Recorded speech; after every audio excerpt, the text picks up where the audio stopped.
Welcome to the new series of dari Alpha Omega Church yang kita beri judul adalah I Need You. Boleh katakan sama-sama dengan suara yang keras, 2, 3. Ya, 2 kali lipat lebih keras lagi dong, 2, 3. I need you. Nah saudara, dalam 1 bulan ini kita akan membahas tentang I need you. Dan hari ini kita akan membahas sebuah topik yang judulnya adalah I need a bridge. Aku membutuhkan jembatan. Saudara, hari-hari ini kita hidup di zaman dimana saya rasa bukan hari ini saja. Tapi selama kita hidup saya selalu mendengarkan banyak orang takut mati. Yang setuju katakan yes. Benar gak sih? Apalagi hari-hari ini. Ketakutan itu kayak kerasa banget. Sebagian orang merasa hati-hati. Karena COVID dan lain sebagainya. Orang takut banget. Dan ketakutan ini makin jadi kerasa. Karena orang takut mati. Nah Bapak Ibu Saudara Tuhan, bicara soal kematian, kenapa, bagaimana orang bicara soal kematian? Ada gini saudara, kalau orang mati ada kita yang masih hidup, kalau ditanyain, ada beberapa di antara saudara, Anda tuh so sure, Anda yakin banget, kalau aku mati, aku pasti masuk surga. Tapi ada juga di antara saudara yang kalau saudara ditanyain, kamu kalau mati bakal masuk surga enggak? Anda enggak yakin. Dan di antara saudara yang lain lagi, ada yang kalau ditanya, kamu kalau mati nanti masuk mana? Ya aku sih terserah aja. Neraka gak apa-apa, tapi kalau bisa surga ya baik. Tapi kalau harus neraka, whatever.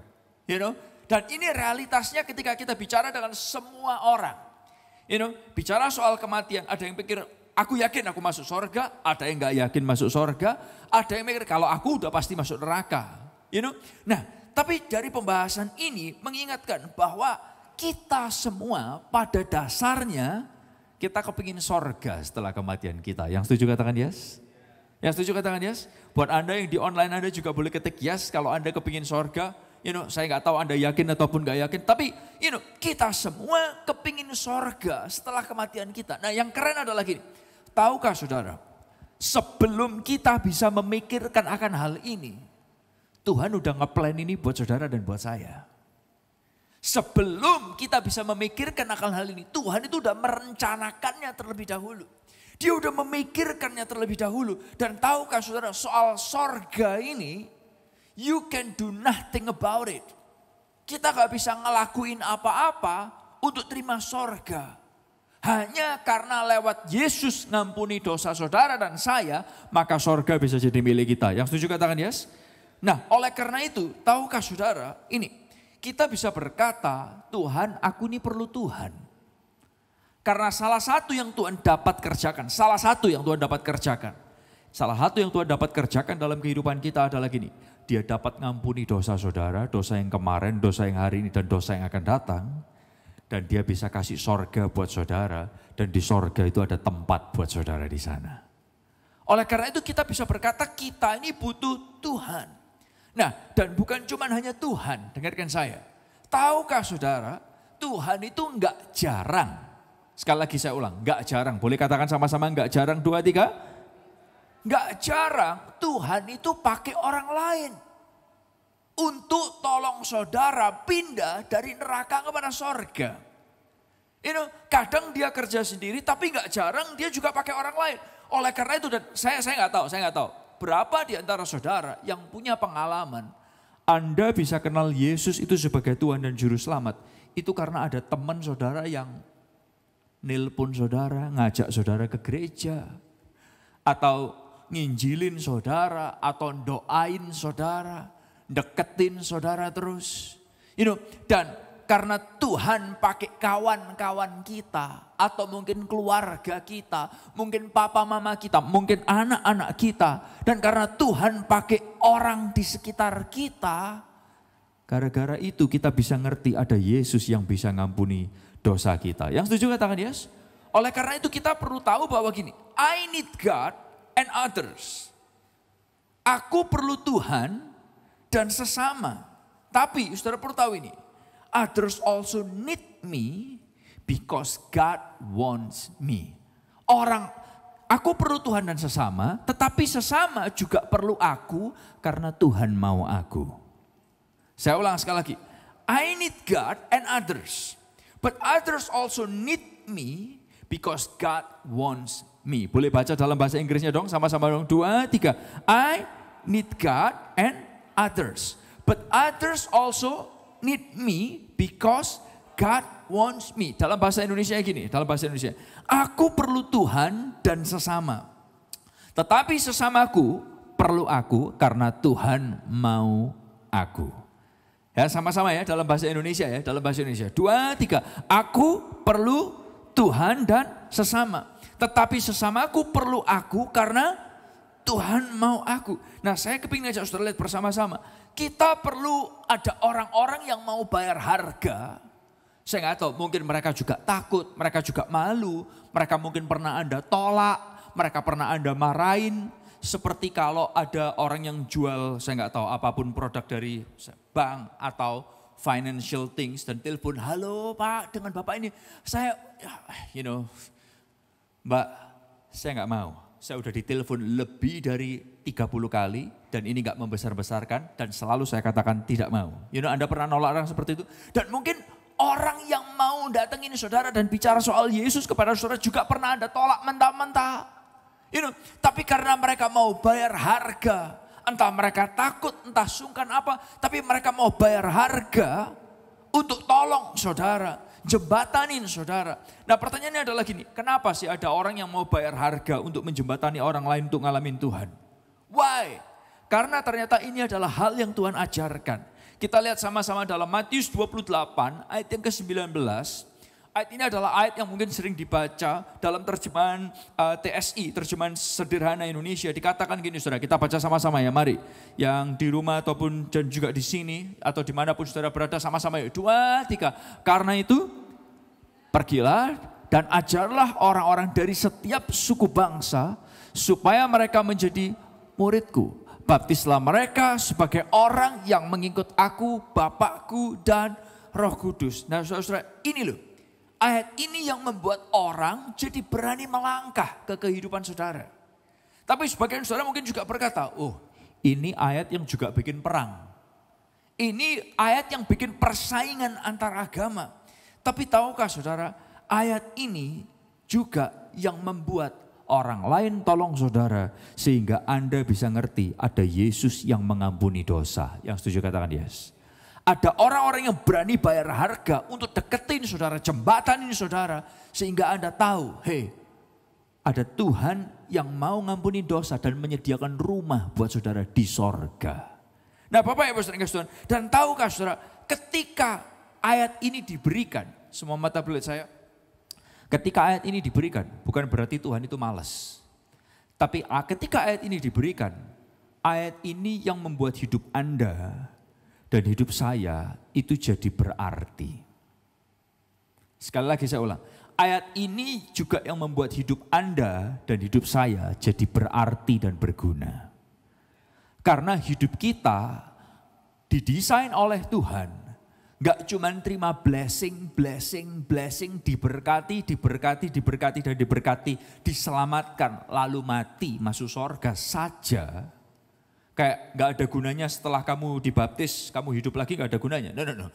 Kamu setelah dibaptis lebih baik kamu langsung masuk antri pelayanan berikutnya. Bukan pembaptisan tapi pembunuhan. Supaya setelah kamu diselamatkan, kamu gak ada dosa lagi, kamu langsung masuk surga, aman, gak ada masalah. Nangkap saudara? Tapi ayat ini yang membuat Anda dan saya, hidup kita jadi berguna. Dan berarti, berguna buat Tuhan dan juga berguna buat sesama. Yang setuju katakan yes. Anda gak hanya hidup untuk terima pengampunan, terima blessing, terima sorga. No, not just accepting things. Bukan cuma terima, tapi berguna. Berguna buat Tuhan dan juga buat sesama. Dan tahukah Anda gini, menjembatani orang dari neraka ke sorga adalah hal yang sangat menyenangkan dalam hidup ini. Saya kasih tahu saudara, menjembatani orang dari neraka kepada sorga itu adalah hal yang sangat menyenangkan. Bapak Ibu saudara, dan ini yang saya lihat, melihat orang mengerti ada pengharapan, ada Tuhan yang mau dengar doa pendosa, ada Tuhan yang mau memberikan kemurahan. Oh, izinin saya berkata, menjembatani orang bisa ngerti itu sesuatu yang sangat menyenangkan banget. Bapak Ibu Saudara Tuhan, dan saya kepingin ajak saudara lihat bersama-sama. Ini sesuatu yang Tuhan kepingin ajak kita lakukan juga bersama-sama. Karena gini sebetulnya, saya kepingin ajak saudara perhatikan kata-kata ini. God does not need you, but God wants you.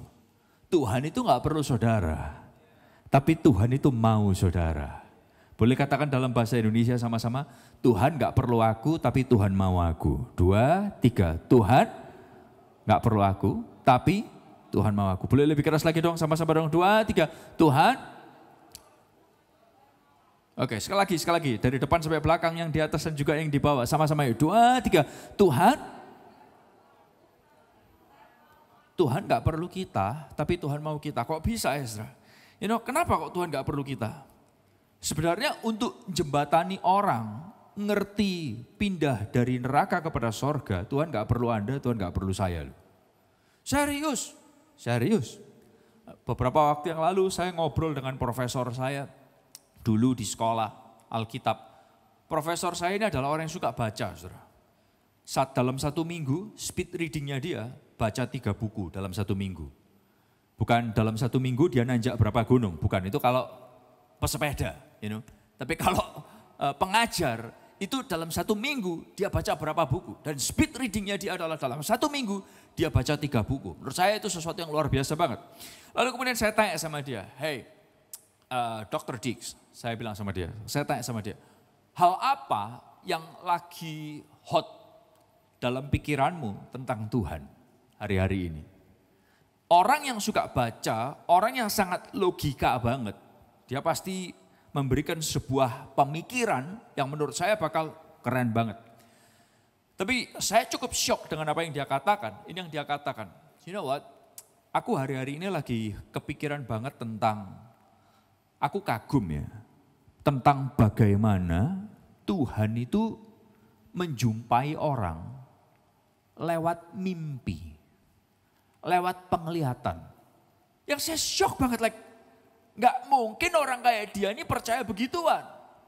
Kamu tipikal seorang guru yang kamu bakal nertawain lah hal-hal yang mimpi-mimpi gak jelas itu. Itu terlalu karismatik, pantekostal. Anda lebih orang yang, no. Tapi dia buat aku kagum banget. Tuhan itu kok bisa ya mengejar orang, mengejar pendosa sampai dia jumpain di mimpi. Sampai dia jumpain di halusinasi or whatever. Sampai dia jumpain ketika orang mati suri, kayak mati, saya nggak ngerti. Apapun kayak, Tuhan itu belain banget. Dan ketika dia share akan hal itu, saya jadi ingat saudara. Bukankah itu juga banyak hal terjadi di negara kita. Ketika ada orang-orang yang di agama sebelah, yang agama lain. Saya banyak dengar cerita ketika mungkin orang Kristen gak menjangkau mereka. Orang Kristen gak merangkul mereka. Tapi Tuhan jumpai mereka secara pribadi. Dan gara-gara Tuhan jumpai mereka secara pribadi, mereka bertobat loh. Halo. Mereka jadi ngerti, oh itu Yesus yang datengin aku. Dan mereka bertobat. Mereka jadi ikut Yesus. Saya shock dan dengarkan saya. Ketika saya ingat cerita itu, saya berkata, Tuhan gak butuh orang seperti aku. Tuhan gak butuh orang seperti saudara untuk mentobatkan orang, untuk memindahkan orang dari neraka kepada surga. Tuhan gak butuh saudara. Tapi dengarkan saya, tapi Tuhan mau saudara dan saya. Dia gak butuh kita, tapi dia kasih kita kesempatan. Matius 28 tadi yang kita baca ayatnya, itu gak perlu Tuhan tuliskan. Tuhan gak perlu serukan kepada Anda dan saya. He can work alone. Dia bisa kerja sendiri. Dia nggak butuh kita. Tapi gini, dengarkan saya. Oleh karena itu tadi saya bersyukur banget. Kata-kata yang kita baca tadi. Kita dikasih privilege sama Tuhan. Bukan duty dari Tuhan. Kita dikasih kehormatan, bukan kewajiban. Halo. Kita dikasih kehormatan.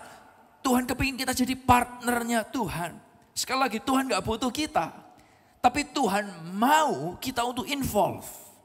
Nah Bapak Ibu, saudara-saudara dikasih Tuhan. Oleh karena itu hari ini kita belajar. Dari semua yang saya bicarakan, saya berharap saudara menangkap akan ini. I need God and others, but others also need me because God wants me. Sekali lagi, aku perlu Tuhan dan sesama, Tetapi sesamaku perlu aku karena Tuhan mau aku. Katakan sama-sama, karena Tuhan mau aku. Lebih keras lagi dong, sama-sama dong, karena Tuhan.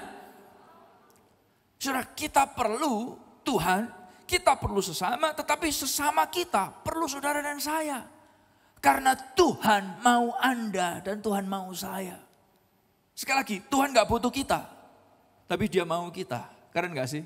Kenapa kok gak Tuhan kerja sendiri aja tanpa kita?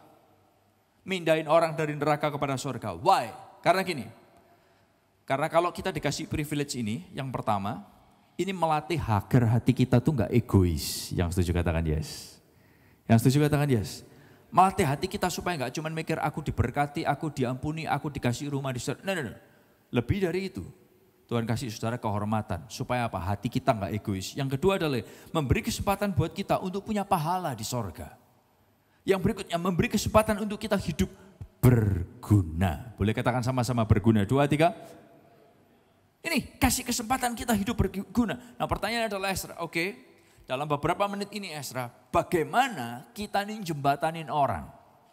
Bagaimana kita jembatanin orang pindah dari neraka kepada sorga? Gimana kita jembatani orang dari nggak ngerti ada Tuhan yang ngampuni dosa jadi ngerti? Yang pertama adalah gini, organic but not a weird relationship. Hubungan yang organik bukan hubungan yang aneh. Artinya gini saudara. Jangan jadi orang Kristen yang aneh. Ada berapa di antara saudara yang pernah punya pengalaman? Orang Kristen itu bisa menjengkelkan. Yang punya pengalaman boleh angkat tangannya tapi jangan tinggi-tinggi. Kasihan nanti orang Kristennya sungkan dan merasa bersalah. Tahukah saudara bahwa ini hal yang paling susah dilakukan buat orang Kristen? Karena orang Kristen itu sukaannya gitu, tahu-tahu gitu. Jalan Anda lagi jalan di mall, tahu-tahu Anda didatengin. Boleh gak aku doain kamu? Bro, sis, aku lagi makan. Iya tapi boleh gak aku doain kamu? Enggak ya, aku lagi makan. Iya tapi aku mau doain kamu. Orang ini kalau ada kantong kresek, kita ambilin, kita tutupin kepalanya. Halo? Saudara tahu apa yang saya kayak, can you build relationship instead of just being weird? Anda tahu apa yang saya bicarain? Bapak Ibu sering kasih Tuhan. Dan ini yang susah, dan ini yang Yesus ajarkan loh. Bisa membangun hubungan yang organik. Katakan sama-sama, membangun hubungan yang apa saudara? Asli, artinya itu gini, yang enak, yang nyambung. Tahukah saudara, Matius 11 ayat 19 dalam terjemahan sederhana Indonesia. Ayat itu dikatakan ini, saudara perhatikan ini. Lalu anak manusia, yaitu aku, Yesus pun datang. Dan baca kata-kata berikutnya sama-sama yuk, dengan suara yang keras di atas dan di bawah. Dan yang nonton online juga yuk, sama-sama. Dan aku, ngapain saudara? Makan dan minum air anggur seperti, seperti orang pada umumnya. Ini yang Yesus lakukan. Dan saya rasa ini PR buat kita sebagai orang Kristen. Bisa nggak saudara makan dan, minum anggur, saya nggak tahu perlu disensor apa enggak itu. Seperti orang pada umumnya. Organik. Tetapi kalian berkata, lihat, dia makan dan minum dengan rakus. Dia juga teman para penagih pajak dan orang-orang berdosa lainnya. Kata-kata berikutnya baca sama-sama dong. Meskipun begitu, sama-sama dengan suara yang keras, 2, 3. Kebijaksanaan Allah selalu terbukti benar melalui apa saudara? Hasil-hasilnya. Bapak Ibu saudara Tuhan. Nah, apa yang Yesus lakukan kira-kira? Ini yang Yesus lakukan. Dia membangun hubungan yang organik. Bapak Ibu saudara Tuhan, saya bersyukur di AOC kita ngajak saudara untuk bisa bangun hubungan yang organik dengan orang. Nah, pertanyaannya adalah apa yang Yesus lakukan kira-kira di waktu itu ya? Dia bisa duduk, makan dan minum seperti orang pada umumnya. Tapi kemudian di akhir dari ayat ini tadi itu dikatakan nih, meskipun begitu kebijaksanaan Allah selalu terbukti benar melalui hasil-hasilnya. What did he do? Apa yang mesti kita lakukan kira-kira yang seperti yang Yesus lakukan? Ada 2 kata yang selalu kita ulang di AOC ini yang saya berharap semua kita bisa melakukan ini dan jadi gaya hidup kita. Yaitu adalah ini saudara, invest dan invite. Boleh katakan sama-sama 2, 3, invest. Lebih keras lagi dong, sama-sama dong, depan sampai belakang, di atas dan di bawah. 2, 3, invest dan invite. Artinya gini saudara, investlah hubungan dengan orang. Kalau Anda sudah invest, lalu kemudian invite. Karena itu yang Yesus lakukan. Dia makan dan minum seperti orang pada umumnya. Lalu terakhirnya adalah gitu. Meskipun begitu, kebijaksanaan Allah selalu terbukti benar melalui hasil-hasilnya. Dia invest dulu, baru kemudian dia invite. Banyak orang cuma mikir invite tanpa invest. Hubungan. Dan Bapak Ibu Saudara, kita belajar bahwa gini. Kalau kamu nggak pernah invest, kamu nggak punya hak untuk invite. Karena itu yang bikin orang enak dengan orang Kristen. Are you with me? Karena apa? Gak bisa invest hubungan seperti orang pada umumnya. Bapak Ibu Saudara, dan tahukah saudara bagaimana invest hubungan? Invest hubungan itu bicara soal kebaikan. Act of kindness. Langkah-langkah kebaikan, langkah-langkah kasih. Dan Filipi 4 ayat 5 itu ngajarin gini saudara. Baca ayat ini sama-sama. Filipi 4 ayat 5 dengan suara yang keras ya. Mari 2, 3. Hendaklah kebaikan hatimu diketahui semua orang. Invest itu adalah ini saudara. Act of kindness. Jadi Bapak Ibu saudara Tuhan. Tuhan kepingin pakai hidup Anda dan saya dengan cara ini. Invest benih kebaikan. Dengan cara apa saudara? Invest benih kebaikan. Bapak Ibu Saudara yang Tuhan, ada sebuah kata-kata saya berharap ini mungkin nolong saudara. Kata-katanya berbunyi seperti ini. Orang mungkin tidak pernah melihat Tuhan. Tetapi ketika kita mengasihi mereka, mereka melihat Tuhan hidup di dalam kita. Yang setuju katakan yes. Yang setuju katakan yes. Orang mungkin gak pernah lihat Tuhan langsung. Tapi ketika orang lihat kebaikan kita kepada mereka, mereka lihat Tuhan hidup di dalam kita. Saya berharap hal ini boleh jadi rema buat saudara. Orang lain mungkin, Serah enak kalau si A, si B, si C yang kamu ceritakan tadi, dia lihat Tuhan lalu kemudian dia bertobat. Gimana kalau dia gak pernah lihat Tuhan? Ini kata-katanya buat saudara dan buat saya dan buat kita semua. Orang mungkin gak pernah lihat Tuhan langsung. Tetapi ketika kita mengasihi mereka, mereka lihat Tuhan hidup di dalam saudara. Are you with me? Saya berharap ini jadi rema buat saudara. Dan Bapak Ibu Saudara, ada sebuah kata yang mengingatkan kita semua juga hal ini. Saya berharap hal ini mengingatkan kita. No act of kindness, no matter how small, is ever wasted. Gak pernah ada langkah kebaikan, benih kebaikan yang meskipun kecil sekalipun, itu terbuang dengan sia-sia. Bahasa gerejanya berkata seperti ini. Tidak ada benih yang ditabur akan kembali dengan sia-sia. Tidak ada langkah kebaikan meskipun kecil sekalipun yang ditabur akan terbuang. So saya kepingin ajak kita semua jadilah orang yang bisa seperti Yesus. Membangun hubungan, membagikan benih kebaikan. Karena sekali lagi, aku perlu Tuhan dan sesama, tetapi sesama aku perlu aku karena Tuhan mau saudara dan saya. Nah Bapak Ibu Saudara, nah pertanyaan adalah gini, gimana sih bangun invest dan invite ini? Mulailah dari ini saudara, build common interest. Bangunlah apa yang jadi ketertarikan bersama-sama. Entah apapun itu, orang itu sukanya apa, saudara temukan, ajakin ngobrol soal hal yang dia sukain. Dan setelah bicara soal common interest, lalu kemudian temukan the need. Find the need, apa yang jadi kebutuhan orang tersebut. Dan kemudian bicarakan yang ketiga, how God solve the problem. Bagaimana Tuhan bisa menyelesaikan masalah itu. Saya ulang sekali lagi, temukan common interest, temukan need kebutuhan, dan bagaimana Tuhan memberikan jalan keluar. Jangan dikit-dikit Tuhan berkata, kamu harus bertobat. Orang lagi nyantai-nyantai, aku mau doakan kamu ya. Loh. Kamu gak pernah bangun hubungan sama orang tersebut, tahu-tahu kamu mau doakan. Terus Anda mencoba bernubuat dan kemudian nubuatnya salah. Karena bukan nubuat tapi lubuat. Bapak Ibu Saudara, orang Kristen gak bisa jadi orang yang ini. Orang yang nyambung. Nah Bapak Ibu Saudara, nah yang berikutnya adalah gini. Lewat kreativitas.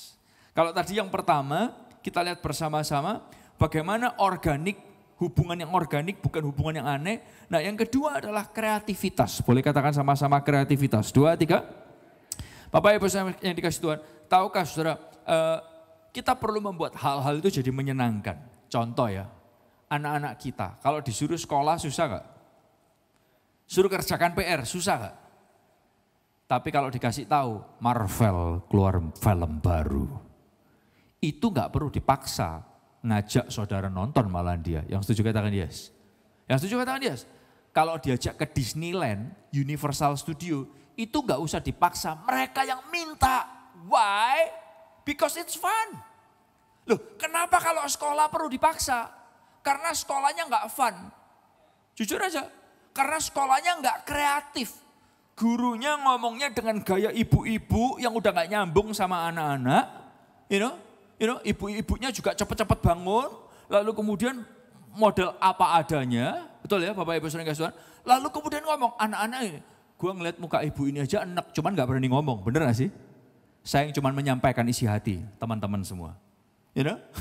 Oleh karena itu papa mamanya mesti paksain, lu mesti nonton gurunya, nyalakan kameranya, apalagi sekarang sekolah zaman sekarang, nyalakan kamera, anaknya gak kepingin.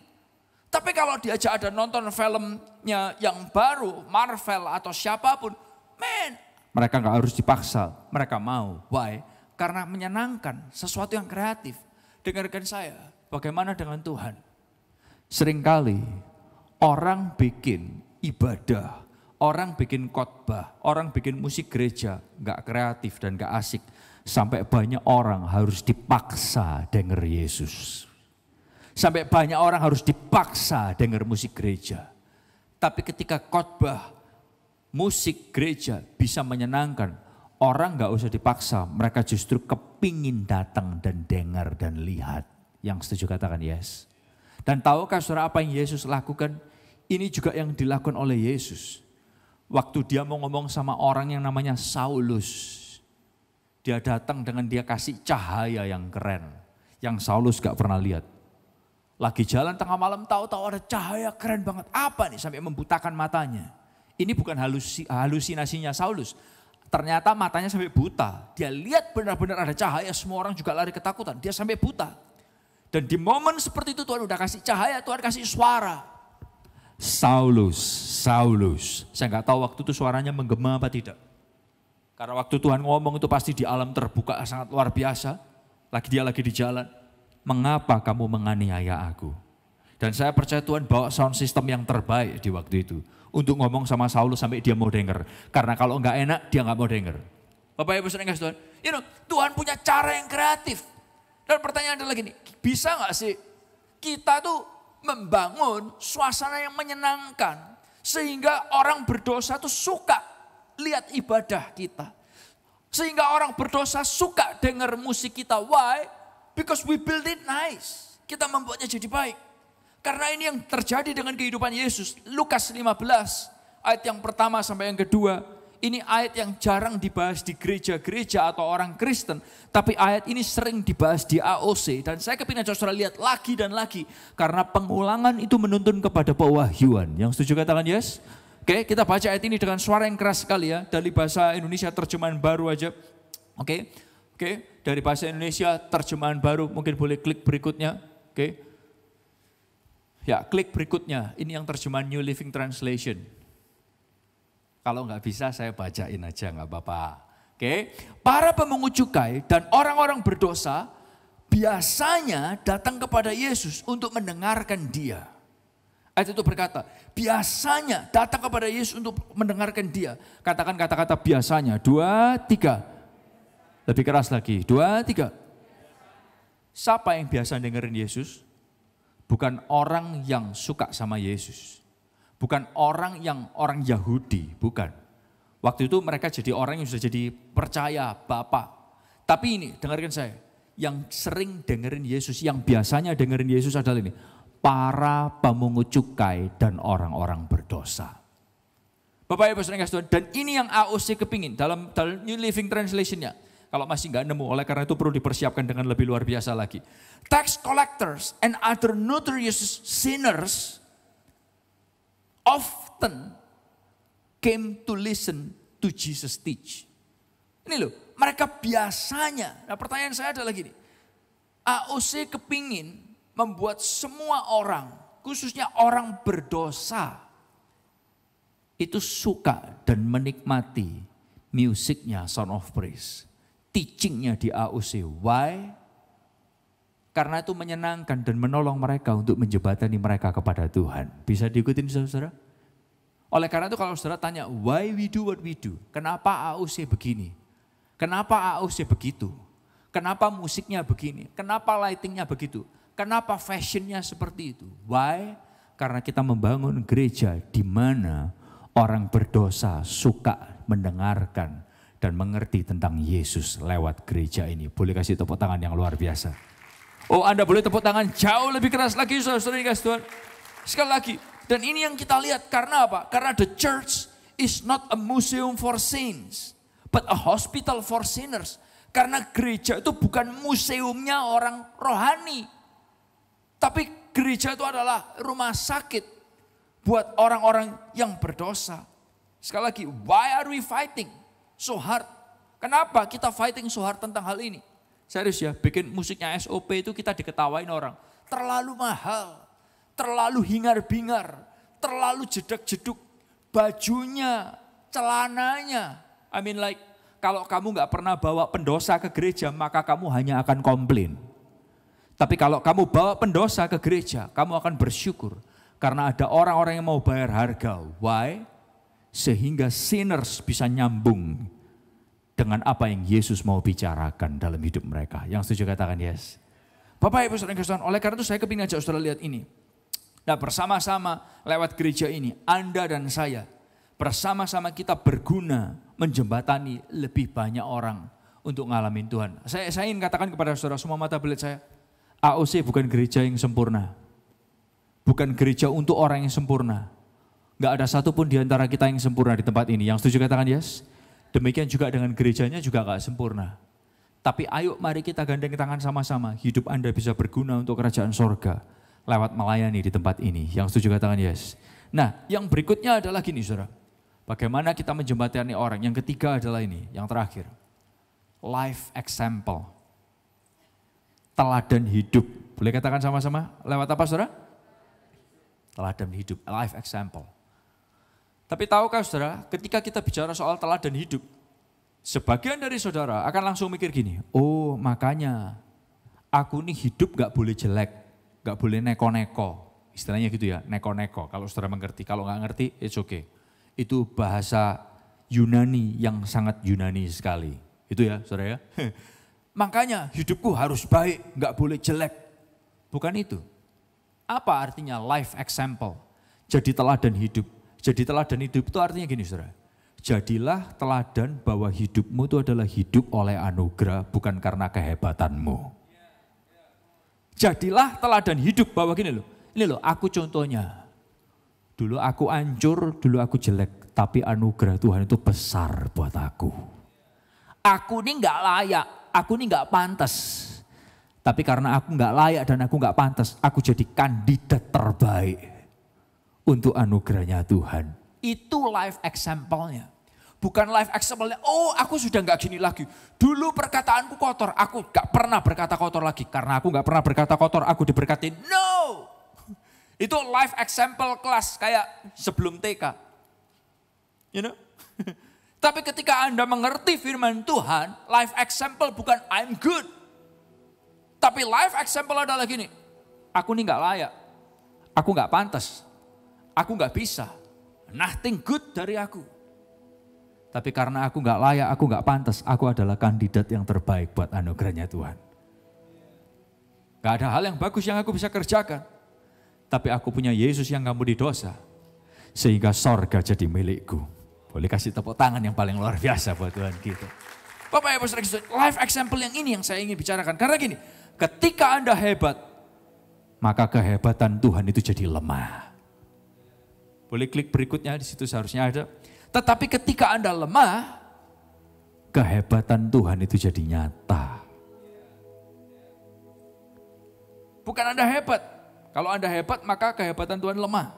Tapi kalau Anda lemah, maka kehebatan Tuhan itu jadi nyata. Bapak Ibu Saudara Tuhan, Tuhan gak pernah cuma mau selamatkan Anda, berkati Anda, kasih Anda rumah di sorga.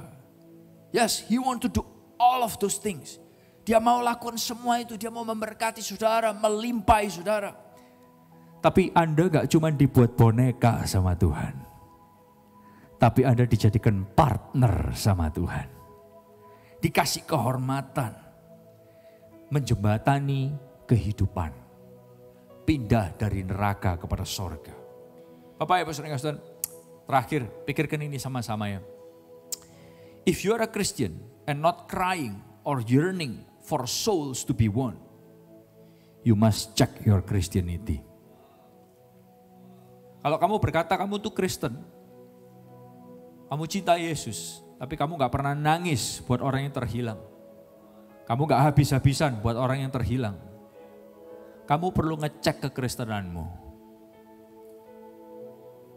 Waktu saya renungkan akan hal ini, bicara balik buat diri saya secara pribadi. Karena gini, saya ingat sekali ya, papa saya selalu mengatakan, dulu waktu kita masih kecil-kecil, kadang saya sama Elia Elisa bisa berantem. Apalagi umuran kita kan sama ya, beda setahun. Ketika kita berantem, papa saya selalu bilang gini, Koko, kamu harus tahu ya, kalau sampai kamu pukul adik, berarti kamu pukul papa. Karena adik-adikmu itu adalah darah dagingnya papa. Kalau kamu sayang sama papa, berarti kamu sayang sama adik-adik. Bisa diikutin saudara-saudara? Kalau kita ngomong, Tuhan, aku cinta sama Tuhan. Tapi saudara tidak bisa mengasihi orang berdosa. Anda perlu cek cinta saudara sama Tuhan. Why? Karena Tuhan begitu mengasihi orang-orang yang berdosa. Yang setuju katakan yes. Yang setuju katakan yes. Dia cinta sama saudara. Siapa saudara itu? Anda bukan orang benar. Anda dulunya orang berdosa dan Tuhan cinta sama saudara. Sampai ada orang yang jembatani saudara. Anda pindah dari neraka kepada sorga. Dan Tuhan masih cinta kepada banyak orang berdosa yang lain. Dan dia kepingin pakai hidup saudara dan hidup saya. Yang setuju katakan yes. Yang setuju katakan yes. Saudara, saya ngajak kita berdiri sama-sama yuk. You know, at the end of this message, saya tahu kita harus selesai. Tapi saya kepingin sebelum Anda yang nonton lewat televisi pun, sebelum kita close, saya kepingin di momen kita berdiri ini, saya mau tanya sama saudara, ada berapa yang kepingin sorga itu jadi bagian saudara setelah kematian ini? Yang kepingin aja, angkat tangan tinggi-tinggi, tinggi-tinggi, please, kali ini tinggi-tinggi, please, tinggi-tinggi. Oke, turunkan tangan saudara. Punya sorga setelah kematian bukan hal yang susah. Selama kamu punya Yesus, sorga jadi milikmu. Yang setuju katakan yes. Saya pertanyaan adalah gini. Ketika saudara masuk sorga, saya kepingin bayangin ini. Waktu kamu masuk sorga, siapa yang saudara kepingin lihat ada di sorga bersama dengan saudara? Adakah orang-orang di sekitar saudara yang hari ini sementara Anda hidup, Anda tahu mereka gak punya Yesus. Sehingga gak ada yang ngampuni dosa mereka. Sorga bukan milik mereka. Brutal fact-nya. Sorga bukan milik mereka. Tapi waktu Anda masuk sorga, Anda kepingin orang-orang ini juga bisa ada di sorga bersama dengan saudara. Kalau ada orang-orang yang saudara kepingin, aku berharap mereka ada di sorga bersama dengan aku. Hari ini, saya kepingin ajak saudara ambil waktu, gak lama, 30 detik. Tutup mata saudara, ambil waktu tenang sejenak. Dan berdoalah kepada Tuhan, sebut nama mereka. Tuhan, aku pilih si A, aku pilih si B, aku pilih si C. Ada di sorga. Punya tempat di sorga. Saya pernah ngelakuin ini. Ada nama-nama yang saya sebutkan, Tuhan aku pin si A, aku pin si B. Saya punya list banyak waktu itu. Sebagian dari mereka dijawab oleh Tuhan, sebagian mungkin tidak. Tapi saya bersyukur ada beberapa yang dijawab oleh Tuhan. Dulu mereka gak bisa ngerti Tuhan, sekarang mereka ngerti ada Tuhan yang mencintai mereka dan mengampuni dosa mereka. Izinkan saya berkata, Tuhan masih bekerja dulu, sekarang dan selamanya. Dan Tuhan mau pakai hidup saudara, 30 detik dari sekarang.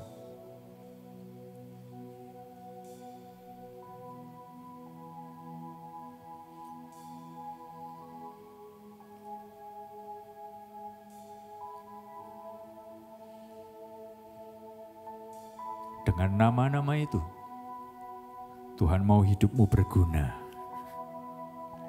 Dengan nama-nama itu, Tuhan kepingin Anda jadi jembatan buat mereka.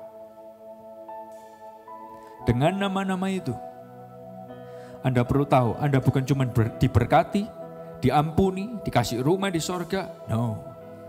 Tapi Tuhan mau jadi partner. Tuhan mau Anda jadi partnernya Tuhan. Hidupku mengenapi firman-Mu, tanda mujizat sertai tiap langkahku.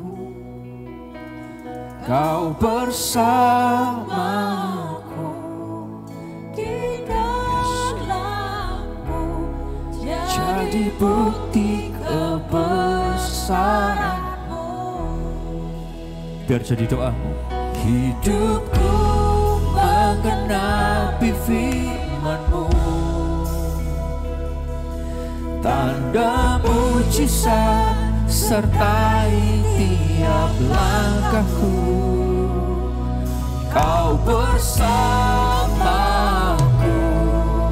di dalammu jadi bukti kebesaran. Sekali lagi nyanyikan kepada Tuhan. Hidupku mengenapi firman-Mu, tanda mujizat sertai tiap langkahku. Kau bersamaku di dalamku jadi bukti kebesaran. Wow. You know, yang di televisi Anda bisa dismiss, Anda bisa selesai. Yang nonton lewat YouTube mungkin bisa ngikutin saya. Saya tahu saya selesai seharusnya. Tapi, you know, tadi pagi ini saya diingetin satu hal. Semua mata boleh saya minta waktu saudara 2 menit ya, boleh ya? Boleh. Kalau nggak boleh pun saya tetap maksa, jadi Anda rada berdiri terpaksa. I'm fine. You know. Saya ingin kasih tahu saudara, you know, ketika AOC melakukan ini, saya cukup bangga khususnya dengan orang Kristen lama di AOC dan udah lanjut usia di AOC. Karena ketika kita berubah, musik kita beda. The way cara kita nyanyi dan nyembah Tuhan beda. Cara pengkhotbahnya dan pemimpin pujian dan pemain musik menampilkan apa yang ditampilkan di panggung berbeda. Saya tahu buat sebagian om-om dan tante-tante dan oma-oma dan opa-opa gak nyaman. I understand. Tapi gimana lagi? Kita punya visi yang gak bisa kita tolak. Jembatani pendosa pindah dari neraka kepada sorga. Buat sebagian Anda, saya ngerti. The music is too loud. The music is terlalu hingar-bingar. Terlalu ajib-ajib. Terlalu rock and roll. Tapi saya bersyukur. Di AOC ini gak banyak yang komplain. Karena Anda bersuka cita ketika ngelihat bukan tentang musiknya doang, bukan tentang ini dan itunya, tapi Anda bersuka cita ketika ada orang yang pindah dari neraka kepada sorga lagi, pindah lagi dari neraka kepada sorga lagi, diajak ke gereja, mereka ngerti ada Tuhan yang ngampuni dosa, mereka dibaptis, mereka hidupnya dipulihkan, dilepaskan. Oh, kasih tepuk tangan yang luar biasa buat orang-orang yang punya hati yang luas, karena mereka tahu ada Tuhan yang mengasihi orang-orang yang berdosa. Sekali lagi tepuk tangan yang paling luar biasa. You know, banyak orang ketemu sama kita dan berkata, oh gerejamu gerejanya anak muda ya. No. Banyak orang tuanya di tengah-tengah kita, apalagi yang ibadah pertama ini. Boleh lihat sekitar saudara. You know, banyak orang-orang dewasa, banyak orang-orang tua. We are not building a youth church. Kita gak bangun gereja orang muda. Tapi kita bangun gereja di mana orang berdosa itu suka datang ngalamin Yesus lewat gereja ini. Boleh tepuk tangan yang luar biasa sekali lagi. Doa sama-sama yuk. Kami bersyukur buat firman-Mu. Jadikan ini rema buat kami. Pakai hidup kami untuk Thank you. Tuhan mau kami jadi partnernya Tuhan. Diberkatilah kehidupanmu semua. Pekerjaan, sekolah, rumah tangga, kesehatan, apapun yang dikerjakan. Angkat tangan saudara. Nyatakan kepada kami bahwa setiap hari adalah mujizat yang Tuhan kerjakan. Setiap menit, setiap detiknya kami dicintai oleh Tuhan. Buat kami mengasihi Tuhan dan mengasihi sesama. Apapun yang dikerjakan tangan anak-anakmu, buat berhasil, buat berjaya. Dalam nama Tuhan Yesus kami berdoa. Semua yang percaya diberkati bersama berkata, Amin. God bless you. Thank you everyone. See you next week.